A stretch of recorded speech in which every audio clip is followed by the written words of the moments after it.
ഓരോ ദിവസവും കേരളത്തെ ഉലയ്ക്കുന്ന രാഷ്ട്രീയ പ്രശ്നങ്ങൾ.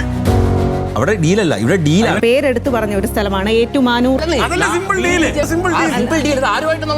ആരും നോക്കാത്ത വീക്ഷണകോണിൽ നിന്നുള്ള വിശകലനം.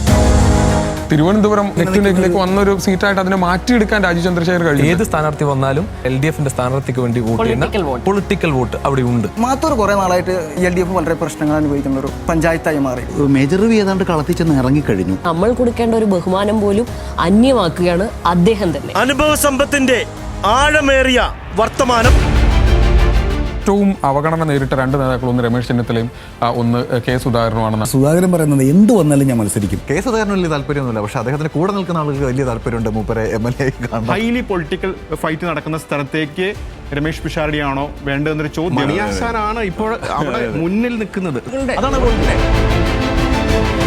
വോട്ടും കട്ടലും എല്ലാ ദിവസവും വൈകിട്ട് 4:45 ന്യൂസ് മലയാളത്തിൽ.